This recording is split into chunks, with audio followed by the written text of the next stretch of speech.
Welcome to this episode of Dialogues with Creators, which is definitely going to take a different path than most of our others. Let me say I resisted the temptation to start with a Scooby-Doo type intro that said something like, "It's spooktacular," because in this month of Halloween, we are going to talk about the horror genre of film and why we like to be scared or don't. Stay tuned for my talk with Mark Hanna, filmmaker and designer of the Lake WinnepeSPOOKah October Halloween event. That's a lot to say.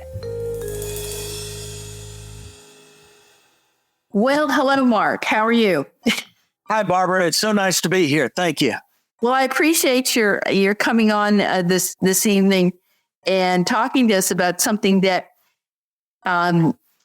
people have different opinions about, and you definitely know the horror genre, and you know about scaring people because you are involved in the Lake WinnepeSPOOKah. That's a big, long word. Yeah. Halloween scary thing event. So I'm just going to let you talk about that a little bit, and how'd you get involved in that, and what do you do? Okay, so the name of the amusement park is Lake WinnepeSPOOKah, just outside of Chattanooga, Tennessee. Yeah. And the amusement park is 99 years old this year. Oh my. Yeah. And the couple who started it, the gentleman passed away in 1932 after they started it in 1925. And since 1932, all the women in the family have been running the park. Oh, that's interesting. So that's a cool story. So in October, instead of Lake WinnepeSPOOKah, they have Lake WinnepeSPOOKah. And of course, we just call it Spookah. They have a water park there also called Lake WinnepeSOKah. Yeah. So they're pretty good on the puns there and the play on words. So, so every October, we do it, and it's like it's a lot of fun because it's at nighttime. It opens at like 6 in the evening and lasts till about 11. And the park is open, so you can ride all the rides. Oh. And you have haunted houses to go through that's included in the price. So that's great. And the idea is that you would have 2 or 3 haunted houses to go through. This year, we have 2 walk-through haunted houses. We are upgrading a ride, a dark ride that you ride through, and we're making sure that it has some scary stuff in it this year. And then there's a little park train that goes around the park, around the outside perimeter. And so we have a few surprises and scares and some sets and stuff on that. Mm-hmm. So that gives you 4 seasonal things to participate in, apart from just the regular rides, the Ferris wheel, the carousel, the scrambler, the whatever the other rides are, the Kitty Hill with all the little rides on it. Mm-hmm. So they try to have a little something for everybody.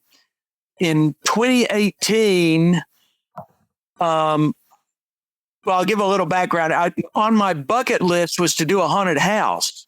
Oh, okay. So I'd always wanted to do one of my own. And so I was always tinkering with ideas and coming up with storylines and plot lines and this, that, and the other. And I always had a film project in the fall. I mean, literally every year there's a big fall project. And for some reason, in 2018, I did not have a fall project, and it was open. Well, it was too late in the season for me to start something, but I knew that they did something up there, and I wasn't exactly sure what. So I just drove up there and I said, "Hey, do you guys do a haunted house?" I goes, "Yeah." And I go, "Well, I'd like to help." And he goes, "Well, they're not casting yet for actors." And I said, No, I don't want to be an actor. I've got my tools and stuff, and I have some background in special effects and art department and stuff in the film industry. I just like to help build the haunted house. And he goes, "Okay, I'll give your name to the right person."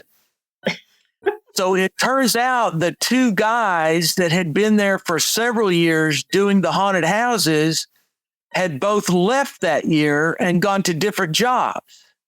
Mm-hmm. And they had also invested in a lot of horror props and Halloween props and stuff, like a major investment right when these guys left. So they didn't have anybody. So I stepped up at just the exact right time. And they said, look, if you know about this stuff, come on board and you can design the haunted houses, which was so much more than I expected. I thought I'd just be, painting or decorating or putting props up or rigging some special effects or something like that. Instead, I became the designer. And the other thing that was unique about that year was the owners and the managers never really came and checked on my work. So I just came up with these ideas with what they had, the props and stuff they had, and just ran with it, keeping in mind it was a family park, so we didn't want to go too gruesome or too horrific or whatever. And at the same time, people are paying you to scare them, so it still had to have scares in it. And they came down, and I just hit that sweet spot. And they really liked what I did once everything was up. And so since 2018, I've been doing it, including this year, with the exception of 20 and 21 because of COVID. Yeah. Mm-hmm. And so we did that. So, well, I think it's kind of a funny story because you just walked up to these guys and they didn't know your background in the industry. And it sounds like they were sort of like, oh, this guy, he wants to be scary in a haunted spook house or something. And and they didn't know who you were. It's kind of a funny story. They had no idea who I was. I just walked in at the right time and they had to have somebody. And I was the only one that seemed to know anything about it. So they go for it. So I was like, okay. They got more than they bargained for. I think so. I think they were very well pleased with that. Literally came up to me grabbing a piece because it was a little bit late already. They have one haunted house they do every year where the layout stays pretty much the same, or at least half of it. Mm-hmm. So they had been working on that to get that haunted house. And it's kind of a zigzag maze where you're going from room to room. And then you walk outside for a little bit and then you go back inside again. And that's been their primary haunted house before I got there. And I'd never gone through it, so I didn't know what they were doing. Mm-hmm. And so they had all these new props and stuff. So I looked at the props and the effects they had bought, and they had three different categories. They had classic kind of gothic, universal black and white monster movie stuff with the cobwebs and the fog and the caskets and the vampire and the werewolf and that kind of stuff. And then they had a bunch of medical based stuff, which I guess somebody had been doing zombie stuff. So they kind of had this medical stuff. And then the third thing they had was clowns.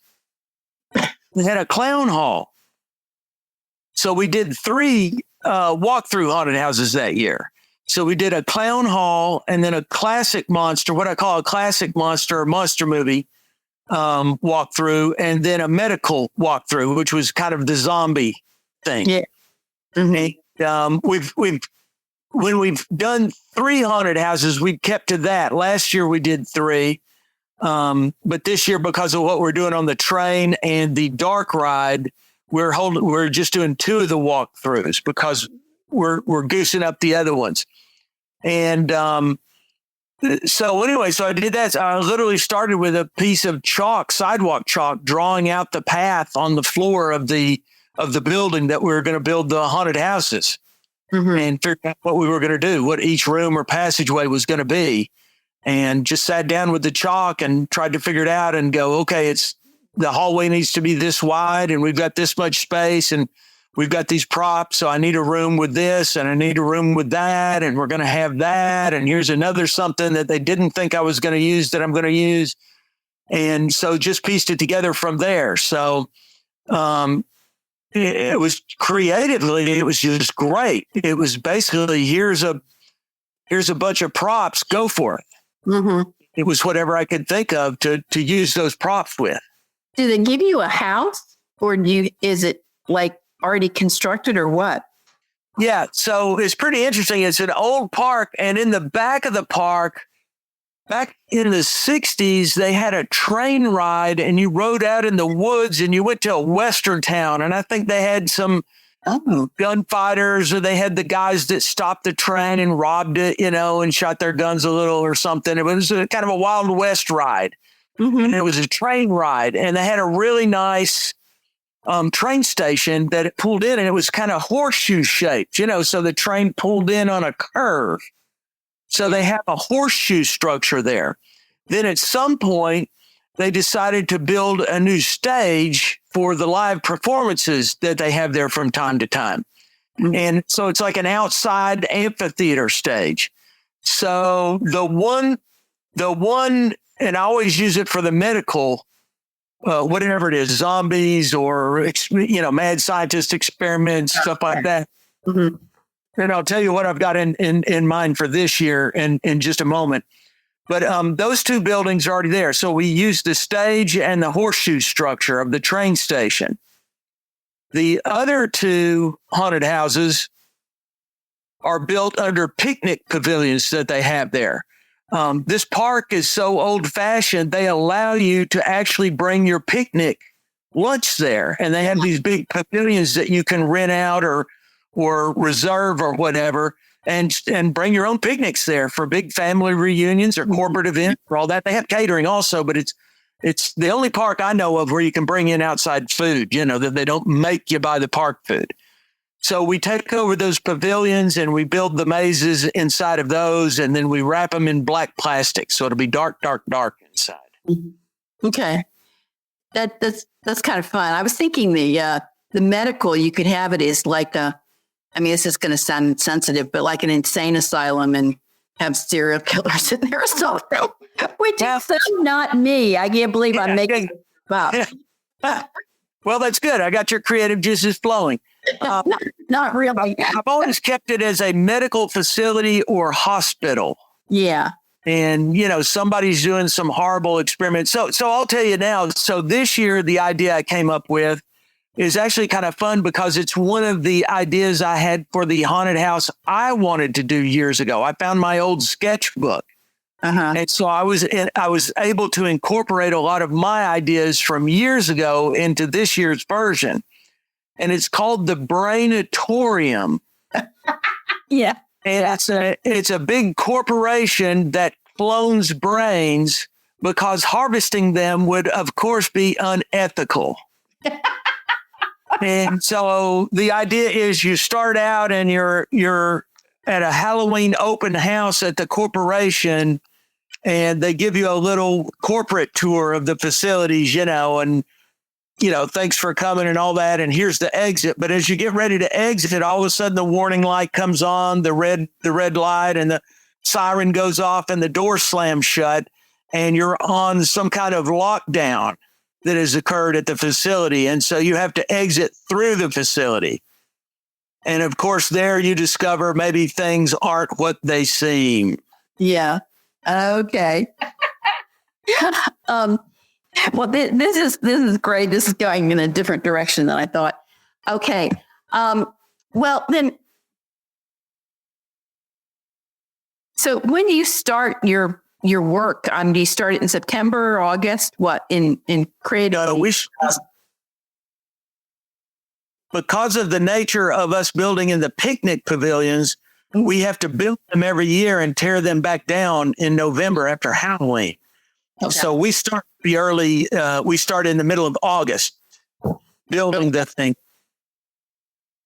Yeah.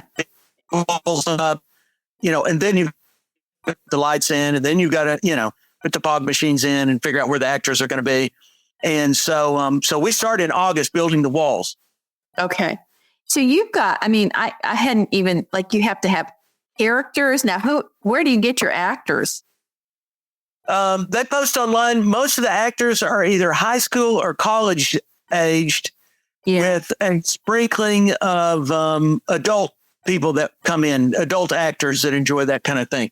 Okay. And it's a unique performance. I tell them all because usually it's theater people that have done stuff before.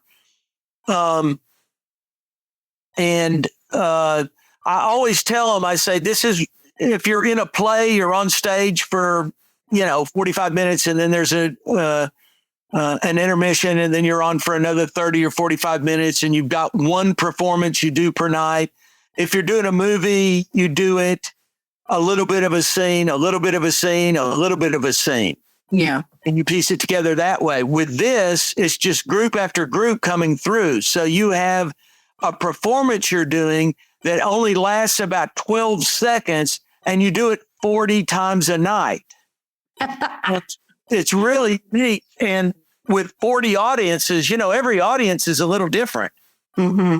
And so they've got 40 different audiences, and it may be a group that's really scared. It may be another group that is just a bunch of cut-ups, and they're, sharing wisecracks with the actors. They're not scared at all. Then you got one with kids. Then you've got the teenage boys going through. Then you've got the family unit going through. So it's just a variety of people going through. So every minute or two, they've got a new audience coming through their scene.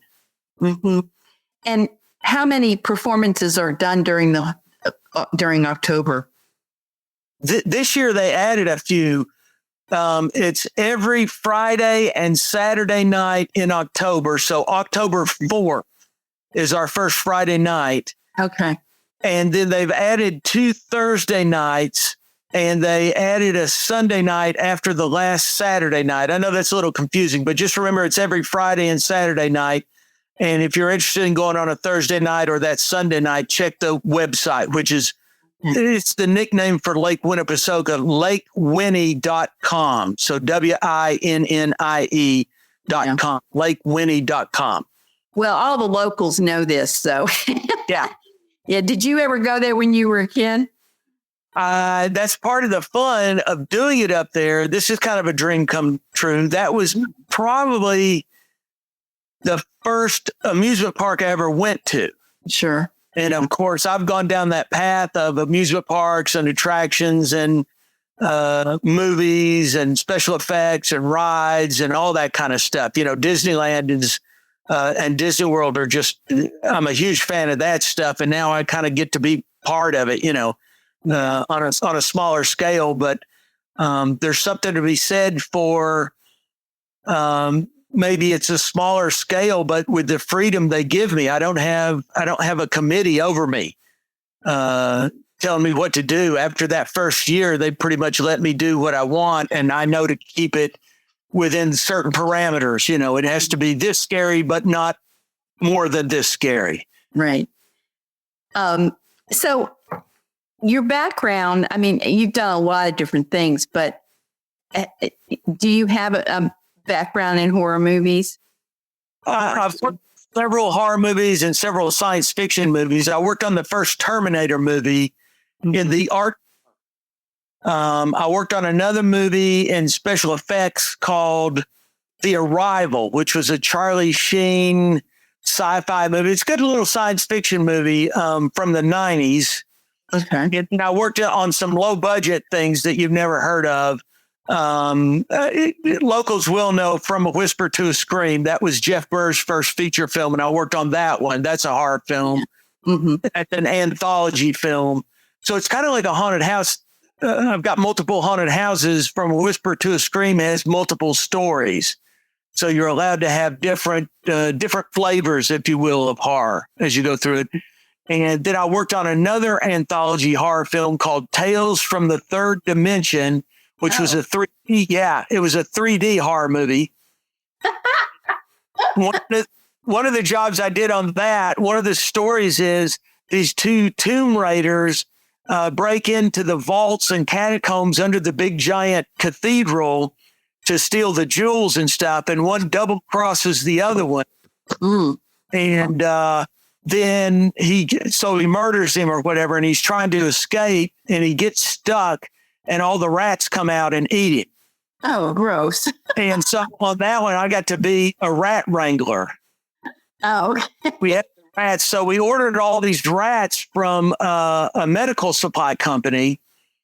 And we took care to build all this fencing and stuff so they couldn't escape from the set. So we had a couple of sets built where the rats were going to be. There was this tunnel they were going to run down. And then we had the thing at the end where the guy gets stuck and they attack him.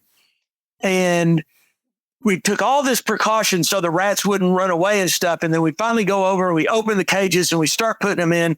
And we realized these rats had never been out of a cage in their life. They weren't going anywhere. And so the problem became not that they were going to escape, but how to get them to move. And we tried little blasts of air from, those little cans of air that you clean your computer with, stuff like that. We tried little blasts of air to try and get them to move. And, it didn't work very much. So that's, if you watch the movie, it's kind of obvious that they aren't charging rats, on the rampage. And finally, at the end on the guy, we just stood outside the camera, like a foot outside the camera, and just kind of gently tossed him over on the guy's back, Oh, God. I hate rats. Okay. You do? Yeah. This is giving me the horrors just thinking about it. Yeah.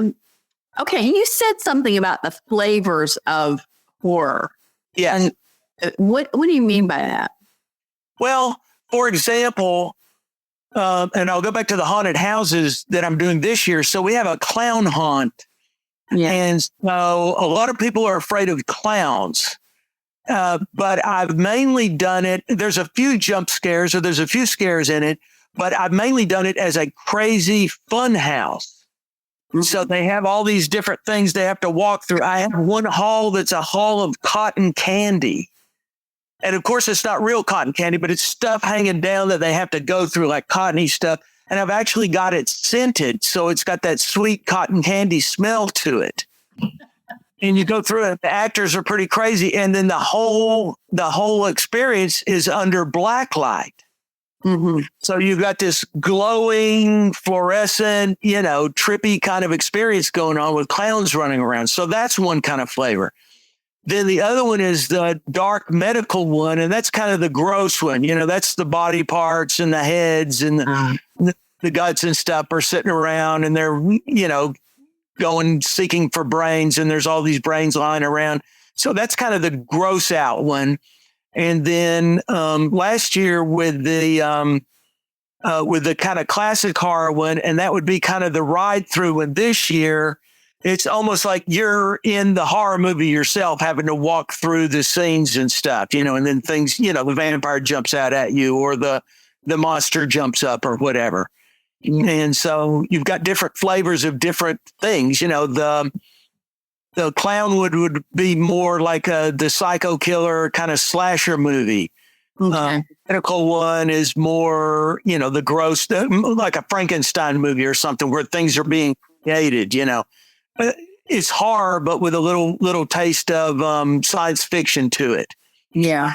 And then the third classic horror one is your classic supernatural one. You got spooks in there. So, what? I want to follow up on that. But first, what do you think it is about clowns? Because when I was a kid, clowns were supposed to be, they were in the circus and they were fun, and there was. Bozo the Clown and Willard Scott, who used to do the weather on NBC, was the local clown in Washington, D.C. Cousin Cupcake. And that's what I grew up watching. And I wanted to be on Cousin Cupcake so bad with all those other kids, because he was the local guy. And so we never thought of, clowns as being, anything, but then somewhere they became evil. And do you think it was the Stephen King thing, or was it something else?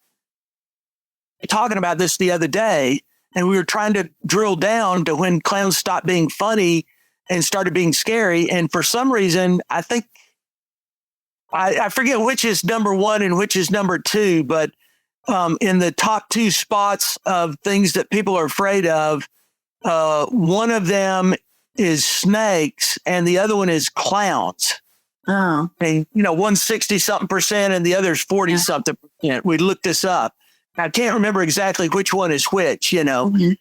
but the top two are snakes and clowns. So that's bizarre. I think Stephen King with It and Pennywise, he added to that and made it scary. We also went back to the first Halloween movie from 1979, I think it was. Mm-hmm. And when he's a little kid, Michael Myers, the killer guy in the series, when he's a little kid, he is first dressed as a clown. Oh. And I think that may have also added to it at some point. And then at some point, somebody said, hey, a clown outfit is a cheap, easy to get outfit that we could put our killer in. And we don't have to make it's not a mummy. It's not a Frankenstein with prosthetics and makeup. It's not a creature of the Black Lagoon. I think a lot of it had to do with budget, as well as. But you know what? I think another thing is the John Wayne Gacy thing. Do you remember that? Yes, definitely that. Yes, he dressed as a clown and then he turned out to be a serial killer. And so I think that's another. In other words, I don't think there's one single answer. I think it's two or three things that came together at the same time, like in the 70s. Yeah, but prior to when I was little, that hadn't happened yet. So people didn't make those connections. Now, sometimes children are afraid of clowns, just like they're afraid of Santa Claus, because in both cases, small children, because their faces are not normal. Yes. Santa Claus is covered up. He's got a fake beard on and everything. And clowns are not normal looking, the makeup and the typical and all that. So that may be partly that too, that it's just the way they. Let me go on the other side of that. The actors come in and some of them are pretty quiet and restrained and stuff. But you put a mask on them or you put the makeup on them and that liberates them because it's not them anymore in a way that is different from just a regular actor in a regular drama going on stage with their own face. There's this whole other level of acting that can come out of being in a costume behind a mask in makeup that is just not there with without the makeup and the mask. Mm-hmm. That's interesting you say that because there's two connections. In 1980, I was in a production of Macbeth. I played one of the witches. Mm-hmm. And I've got pictures of the makeup. It took 2 hours for them to put the makeup on me and you couldn't tell it was me. And it was quite grotesque and everything. And it was, you could have more fun with it. You could just be, you're a witch and you're evil, so it does do something to you, but it's also like the internet. People get on social media and they get on the internet and they get in these chat rooms and they become different people because they are masked as well. So they're not themselves. Writing, yeah. They lose their inhibitions. That's an interesting. It can be held responsible. It's that monster or that mask or whatever that is responsible, not you. Yeah. Ooh, this is a horror movie right now. I think we're writing a horror movie right now, Mark. Why? But what I was thinking about though is, I am not somebody that's ever going to watch a slasher movie. I just like Saw, one of those kind of movies. There's no way I'm going to watch that. It's just too disturbing. I would have nightmares, blah, blah, blah. And I don't like demonic movies where people do contort their faces and do these things like that movie about the girl coming out of the TV set. Right. Ring. Was that the name of it or the Ring? That was one of them. Yeah.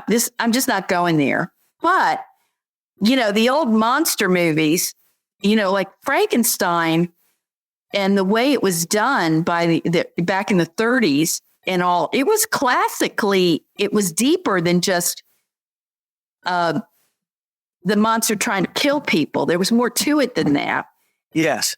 And I love ghost movies. There's some really good old ghosts. I like older movies, ghost movies, that those fascinate me and the old monster movies do, but I don't like anything that's got anything. I hate vampires, demonic, slasher stuff. So it's like I've compartmentalized it in my brain, even though I think all of those things would probably fit into some categorization of horror movies. Do you know what I'm saying? Yeah, exactly. And that's one of the things. Different things are going to scare different people. Yeah. One person is scared of that lumbering monster and they're going to have nightmares about that. Somebody else is going to have the nightmare about the ghost, or somebody's going to have the nightmare about the vampire or a demon. And, different people's backgrounds are going to say what scares them and what doesn't scare them. Mm-hmm. I frequently asked by kids in line before they go in the house, is it scary in there? And my answer is always, well, I don't know. What scares you? Yeah.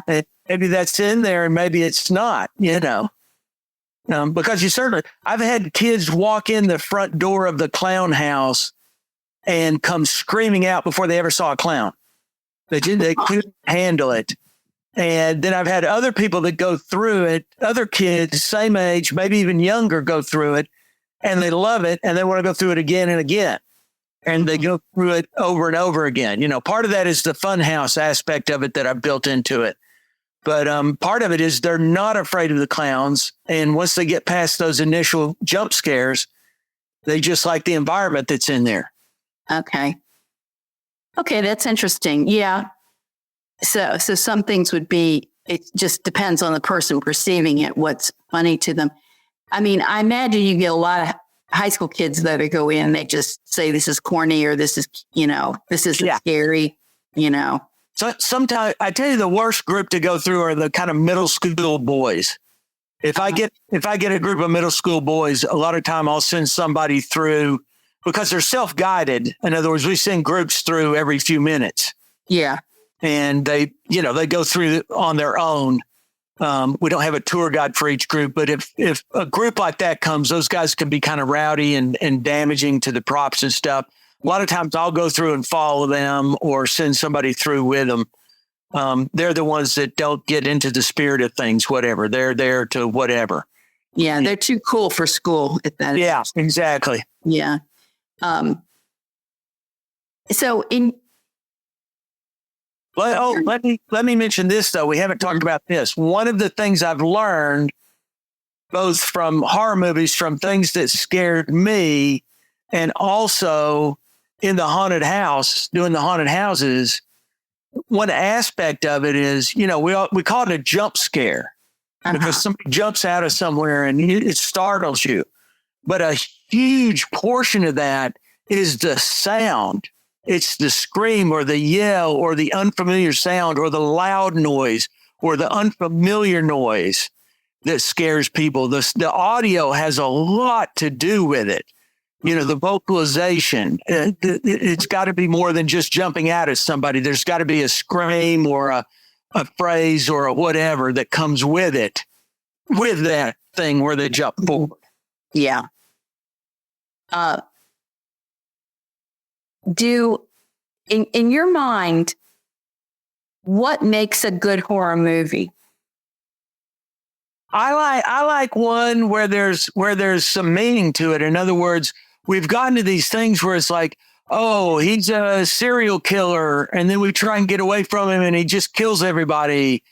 And about the most you can get from that is like teamwork of the people that wind up all getting killed. That's about all you can take away. But you go back to the classic Frankenstein movie, and there's so many layers of understanding with that. It's also should man. What's the relationship between man and his creation? What's the relationship between man and God? What's what goes on here? What's more important in a family? Is it the man is on the cusp of a scientific breakthrough, but it could break his whole family. Should he be more loyal to the science, which is his passion, or should he be more loyal to his wife and child, that stand to have something taken away from them? Either the professor gets lost, or in Bride of Frankenstein, the monster comes and kidnaps the bride, the actual wife of Frankenstein. Yeah. And so I like those layers of meaning where there's stuff that gets more on a societal level rather than just a band of survivors and they're getting killed off one by one. Mm-hmm. And the the clever part of it is, how are we going to kill these people? To me, that's not enough. I need something else that's going to be there that makes me think about stuff.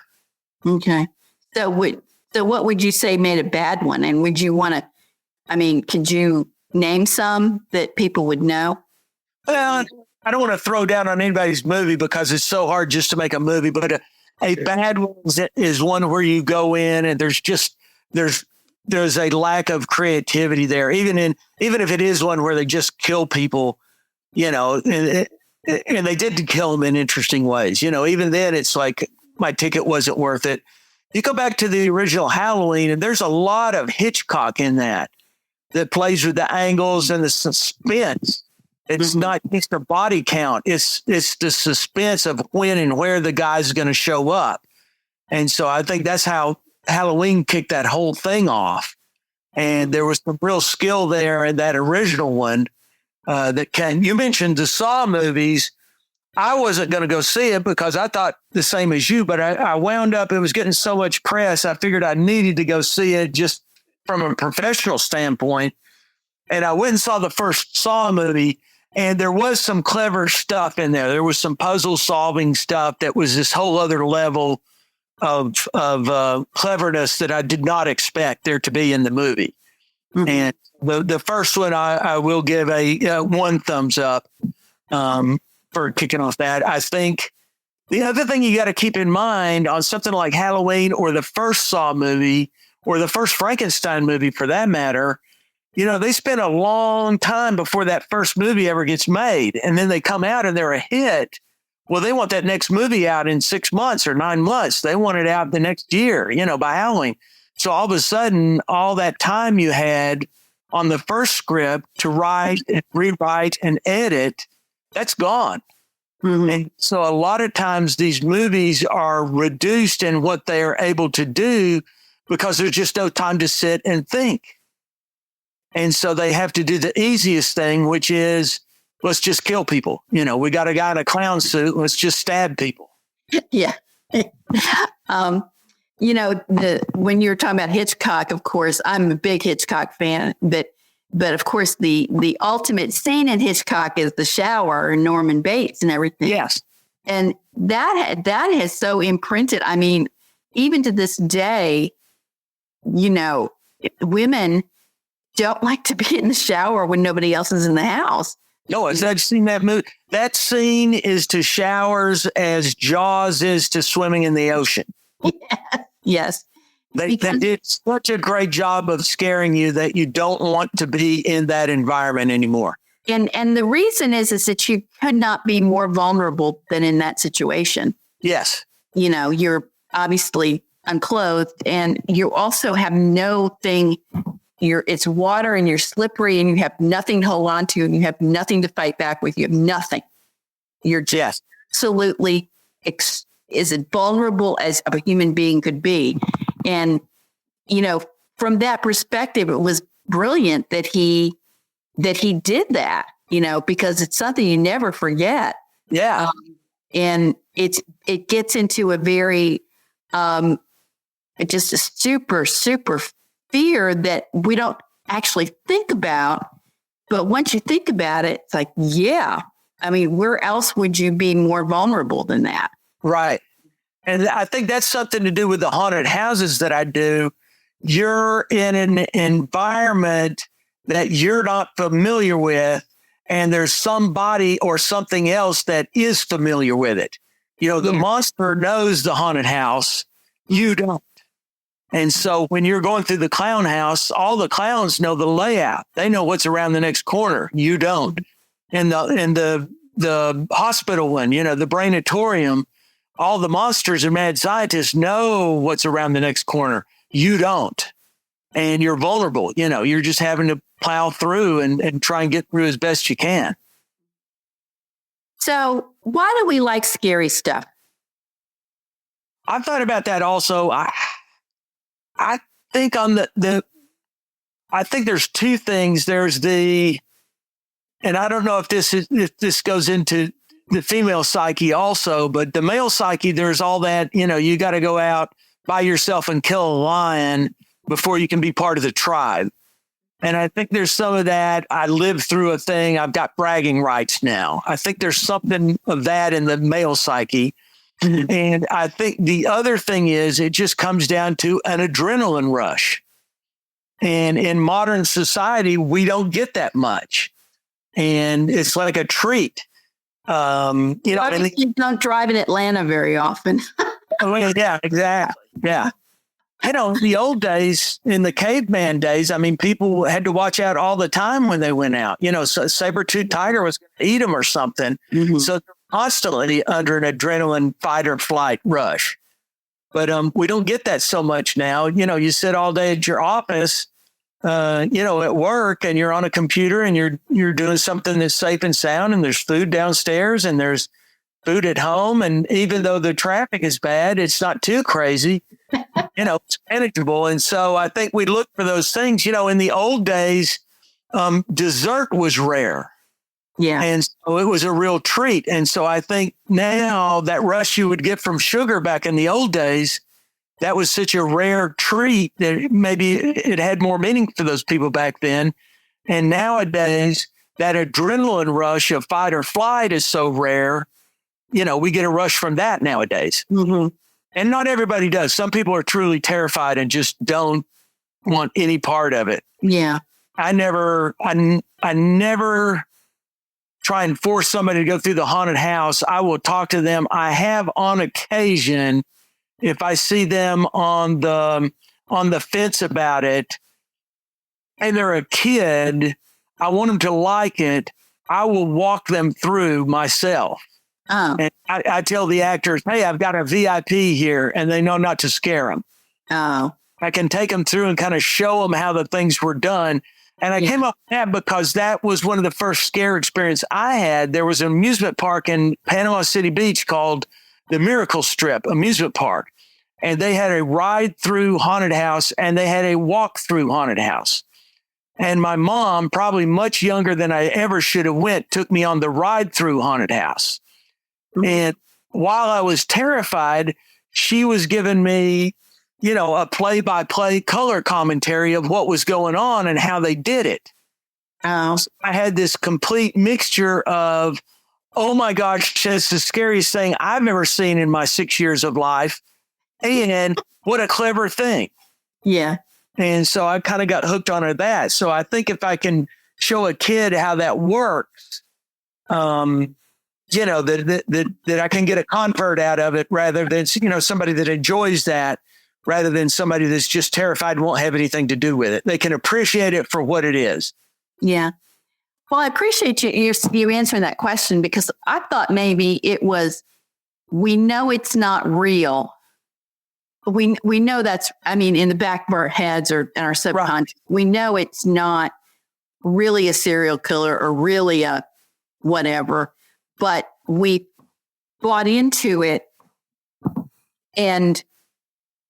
but so we can have the scare, but there's also going to be the relief that it's not real. Right. In a sense. Yeah. I think that's part of it. That's riding a roller coaster. That's you, at the end of the day, you're going into something that is safe, but it fools you. I always say there's the truth and then there's the opposite of the truth, which is a lie, but there's a third thing, and that's the counterfeit. And so haunted houses are the counterfeit of the real deal. The truth is we want to be safe. Opposite of that is a life or death situation, but there's the counterfeit where we appear to be in, a scary situation, but we're really not. Uh-huh. Okay. Well, at this point, do you have anything else you want to say? I don't think so. I covered it pretty good. I don't want to give away too much of the stuff. I would say this Halloween, make sure you go out and find a haunted house and go through it. It's a unique experience. It's different from going to see a movie. You're not just sitting there. You're actually physically walking through an environment. And it's a different, it's different. You read a book, you go to a play, you see a movie. Okay, now you can go through a haunted house. some type of haunt. Yeah. And so that's a whole nother area of entertainment that you can do. Okay. Yeah. Well, I think it's really neat that you're doing this and helping out Lake Winnie. Yeah. Taking it to another level of professionalism, I'm sure. And it's the locals and giving the people that work with you the experience of all your knowledge of this field. I would like to mention one other thing I didn't. I'd like to talk about theme. Yeah. If I could do that. Sure. So a lot of haunted houses, they just have the Michael Myers room, or they have the Nightmare on Elm Street room. And it's just a series of scares and rooms and stuff. My stuff, I like to have a theme and a story, whether the people actually get it or not.